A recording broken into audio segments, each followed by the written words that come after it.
মালদায় বিজেপির বুথ সভাপতির বাড়িতে হামলার অভিযোগ। 15 লক্ষ টাকা তোলা না দেওয়ায় হামলা, মারধর এমনটাই দাবি পরিবারের। সিসিটিভি, সাইকেল ভাঙচুর, বৃদ্ধাকেও মারধরের অভিযোগ। মালদার মুচিয়া অঞ্চলের মহাদেবপুরে উত্তেজনা ছড়ায়। আতঙ্কিত বিজেপির বুথ সভাপতির পরিবার। হামলা মারধরের অভিযোগ কংগ্রেস আশ্রিত দুষ্কৃতীদের বিরুদ্ধে। দলের কেউ যুক্ত নয়, অভিযোগ অস্বীকার করে দাবি কংগ্রেসের। সম্প্রতি মুচিয়ায় জমি কেনেন বিজেপির বুথ সভাপতি শঙ্কর চৌধুরী। 15 লক্ষ টাকা দাবি করে কংগ্রেস আশ্রিত দুষ্কৃতীরা, এমনটাই দাবি করেছেন বিজেপি নেতা। মালদার মুচিয়া অঞ্চলের মহাদেবপুরে উত্তেজনা। মালদায় বিজেপির বুথ সভাপতির বাড়িতে হামলার অভিযোগ কংগ্রেস আশ্রিত দুষ্কৃতীদের বিরুদ্ধে।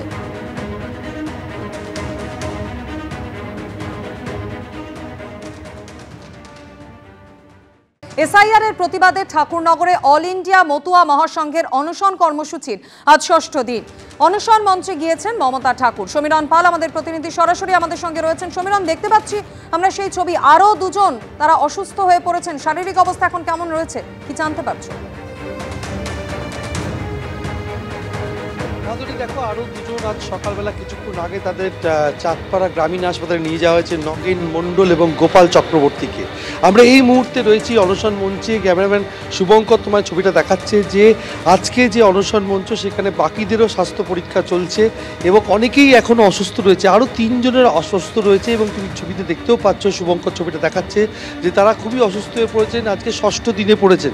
ভিন রাজ্যে কাজে গেছিলেন মমতা ঠাকুর, আজকে তিনি সকালে ফিরে এসছেন এবং তিনি প্রথমেই এসে বনগাঁ জীবনরতন দল মহকুমা হাসপাতালে যান এবং সেখানে গিয়ে তিনি নিতাই মণ্ডলকে দেখে আসেন এবং সরাসরি চলে আসেন অনশন মঞ্চে এবং সরাসরি কথা বলবো মমতা ঠাকুরের সঙ্গে।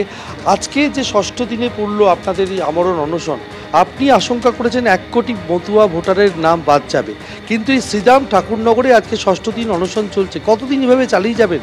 আরও তো অনেক অসুস্থ হয়ে পড়বে। এই লড়াই তো একদিনের নয়, দীর্ঘদিনের লড়াই। সেন্ট্রাল গভর্নমেন্ট মনে করতে পারে, নির্বাচন কমিশন মনে করতে পারে যে তারা হয়তো এই কয়জন মাত্র বসেছে, প্রয়োজন হলে হাজার হাজার মানুষ এখানে বসবে। এটা অধিকারের লড়াই, অন্যায়ের বিরুদ্ধে লড়াই। যে লোকগুলো আজকে দেশ ভাগার বলিতে আজকে ও দেশ থেকে এসছে, তারা ওখান থেকে এসে বহু আগে এসছে, কিন্তু তারা ভোটার হতে পারেনি। তাদের হয়তো মা বাবা মারা গেছে, তাদের ডকুমেন্টস নেই, কিন্তু তারা পরবর্তীকালে নির্বাচন কমিশনের কাছে কাগজপত্র দিয়ে তারা আজকে সব ভোটার অধিকার পেয়েছে। আজকে 2002 সালের পরতে এতবার নির্বাচন হলো, এতবার সরকার গঠন হলো, তখন কোনো কিছু হয়নি। অথচ এইবারে সেখানে তাদের আজকে মাথায় টনক পড়লো, আর সেখানে তারা ভাবছে যে এইভাবে অনশন 2-1 জন বসছে, শরীর খারাপ হচ্ছে, তাদের চলবে। এটা এইভাবে লড়াই হয় না, এই লড়াই বহুদিন চলবে এবং হাজার হাজার মানুষ এখানে তারা বসবে। তাদের অধিকার তারা বুঝে নিতে চায়। যত সময় তারা এই অধিকার আমাদের না দেবে, তত সময় লড়াই চলবে আমাদের। অর্থাৎ এই লড়াই বহুদিন চলবে এবং আমরা এই মুহূর্তে দেখতে পাচ্ছি মঞ্চে আরও একজন অসুস্থ রয়েছেন। এতদিন ধরে অনশন করছেন, অসুস্থ হয়ে পড়ছেন কেন? বলবো, আমরা তো বলছি যে আমাদের সেই উদ্বাস্তু সর্বহারা মতুয়া সম্প্রদায়ের মানুষদের যে নামের তালিকা থেকে নাম বাদ দেওয়া হচ্ছে, ভোটার তালিকা থেকে নাম বাদ দেওয়া হচ্ছে, আবার আমাদের নাগরিকত্বের দিতে হবে, এইটা নিয়ে আমরা অনশন করছি। কিন্তু একটা দুঃখের বিষয় জানেন তো, দুঃখের বিষয় হচ্ছে আমরা যে সাধু পাগল গোসাই যারা এই আমরণ অনশন করছি, তাদেরকে রোহিঙ্গা এবং মুসলিম বলা হলো। তবে আমার মনের ভিতরে একটা প্রশ্ন জাগলো। প্রশ্নটা হচ্ছে এই যে কিছু কিছু নেতা মন্ত্রী আছে, তারা রোহিঙ্গা রোহিঙ্গা বলে বলছে 1 কোটি 1.5 কোটি রোহিঙ্গা আছে, তারা খুঁজে না পেয়ে আমাদেরকে সেই রোহিঙ্গা আর মুসলিম বলে তারা প্রমাণিত করতে চাইছে, ওই জন্য ভোটের লিস্ট। সাধু গোসাই পাগল দলপতিরা তারাই আমরণ অনশনে বসেছেন এই শ্রীরাম ঠাকুরনগরে, কিন্তু তাদের একটাই বক্তব্য, নিঃশর্ত নাগরিকত্ব। অপরদিকে কেন্দ্রীয় জাহাজ প্রতিমন্ত্রী শান্তনু ঠাকুর তিনি জানিয়েছেন যে রোহিঙ্গারা এই আমরণ অনশনে সামিল হয়েছেন এবং তিনি বলেছেন যে কারুর নাম বাদ যাবে না, কিন্তু নাগরিক শংসাপত্র নিতে হবে, অর্থাৎ সিএ আবেদন করতে হবে। কিন্তু মমতা ঠাকুর তার অবস্থানে অনড়, যে তাদের বক্তব্য হচ্ছে শ্রীরাম ঠাকুরনগরে এর আগে পিয়ার ঠাকুর থেকে শুরু করে বড়মা বীণাপাণি দেবী, কপিল কৃষ্ণ ঠাকুর, তারা প্রত্যেকেই নিঃশর্ত নাগরিকত্বের দাবিতে আন্দোলন চালিয়ে যাচ্ছেন এবং সেই ধারা তিনি বজায় রাখবেন। যতই প্রত্যেকে অসুস্থ হয়ে পড়ুন, এই আমরণ অনশন প্রক্রিয়া চলবে। এর আগে কংগ্রেস এবং কংগ্রেস সিপিএম নেতৃত্ব অনশন মঞ্চে এসছেন, তাদের সমর্থন পেয়েছেন এবং মমতা ঠাকুর যেটা জানাচ্ছেন যে এটা কোনো রাজনীতি নয়, মতুয়াদের স্বার্থে তিনি এই আমরণ অনশনের সিদ্ধান্ত নিয়েছেন এবং সেই আমরণ অনশন চলবে। নন্দীগ্রামে শহীদ দিবসে আমরা ওরা ভূমি উচ্ছেদ প্রতিরোধ কমিটির ব্যানারে পদযাত্রা করলেন শুভেন্দু অধিকারী। পদযাত্রার পর শহীদ বেদিতে মাল্যদান করলেন বিরোধী দলনেতা।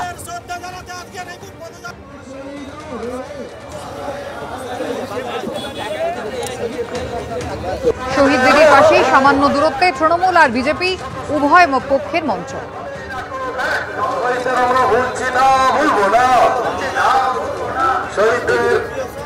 শ্রদ্ধা নিবেদন এবং পুষ্পার্ঘ নিবেদন করার জন্য আমাদের পরমাত্মীয় নন্দীগ্রামের আপনজন, নন্দীগ্রামের প্রিয়জন শুভেন্দু এসে পৌঁছে গেছেন, শহীদদের শ্রদ্ধা নিবেদন করছেন। তাই শহীদ পরিবারের জানাচ্ছেন পশ্চিমবাংলার বিরোধী দলনেতা, নন্দীগ্রামের আপনজন প্রিয়জন, নন্দীগ্রামের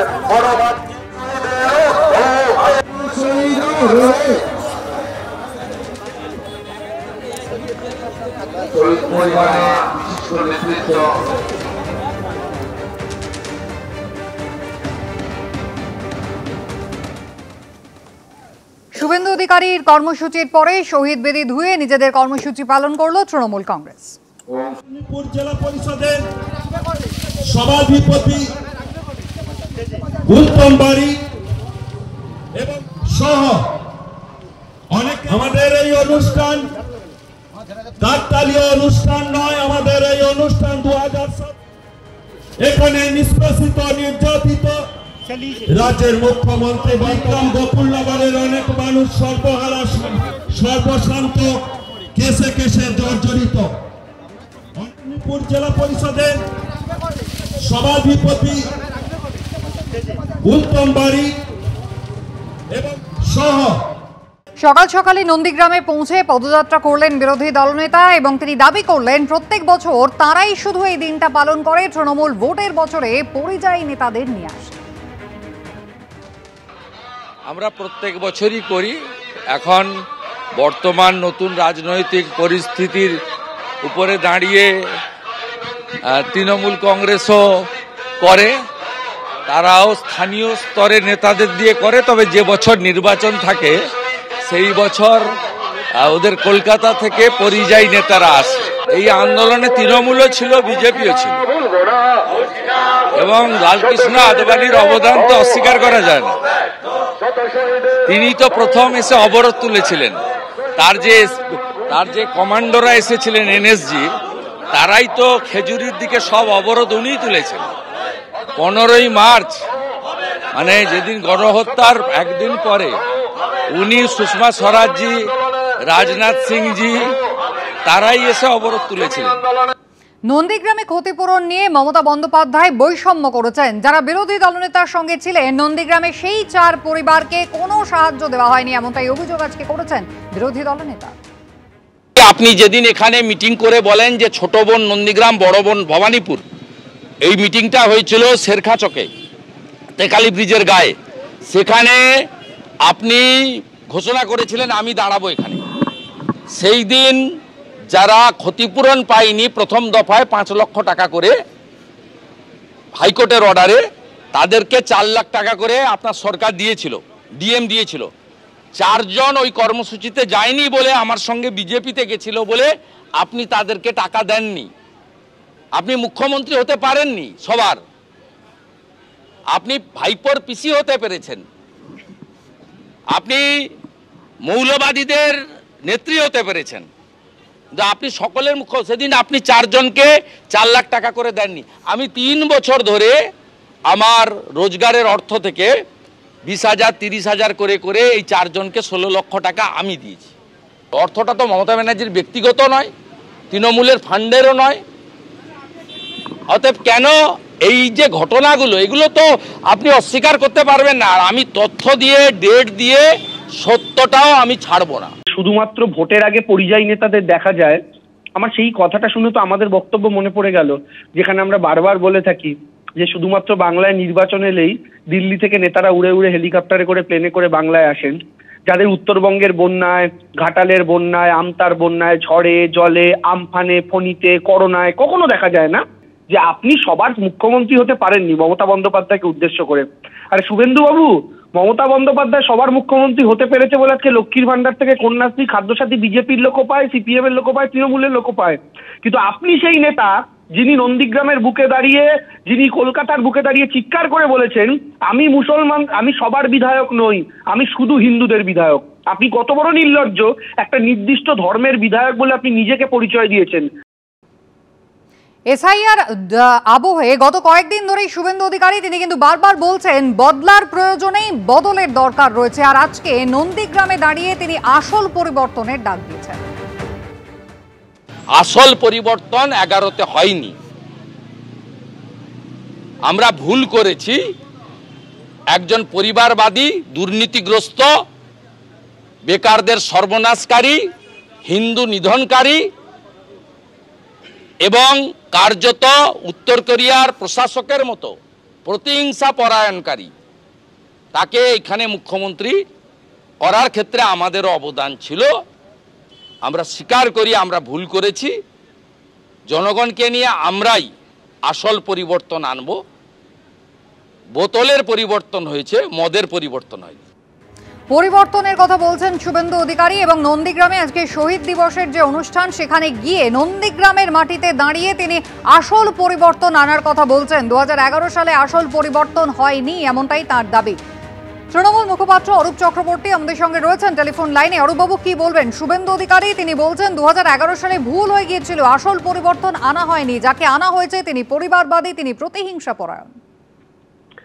দেখুন, নন্দীগ্রাম তো চিরকালই পরিবর্তনের রাস্তা দেখিয়েছে, পথ প্রদর্শক হচ্ছে নন্দীগ্রাম।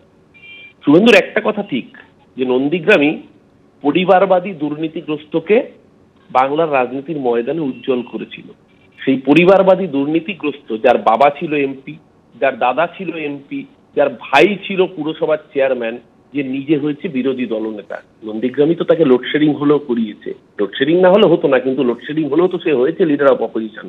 আর পরিবর্তনের সূচনাও করবে নন্দীগ্রাম, যারা নন্দীগ্রামের শহীদদের অপমান করেছে, যারা বাসন্তী কর, ভরত মন্ডল, সুপ্রিয়া জানা, শেখ সেলিম, ইমদাদুলদের অপমান করেছে, বিজেপির পা ধরেছে। নন্দীগ্রামের শহীদরা যখন জমি রক্ষার আন্দোলনে গিয়েছিলেন দেখেননি ভরত মন্ডলের ধর্ম কি, দেখেননি ইমদাদুলের ধর্ম কি।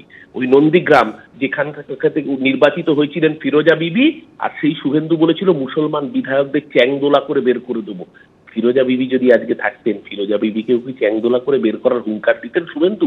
নন্দীগ্রামের মানুষ কোনোদিন ধর্মের ভিত্তিতে ভেদাভেদ করেনি। ভূমি রক্ষার আন্দোলনে হিন্দু মুসলমান একসাথে প্রাণ দিয়েছিল, রুখে দাঁড়িয়েছিল, তাই বাংলায় নবযুগের সূচনা হয়েছিল। আপনি সেই নন্দীগ্রামের কলঙ্ক, এই কলঙ্ককে এবার পরিবর্তন করবে নন্দীগ্রামের মানুষ। ওই নন্দীগ্রামের বুক থেকে ওকে হারিয়ে বাংলার মানুষ জবাব দেবে। নন্দীগ্রাম বেইমানি সহ্য করেনি, আগামীতেও করবে না। ধন্যবাদ।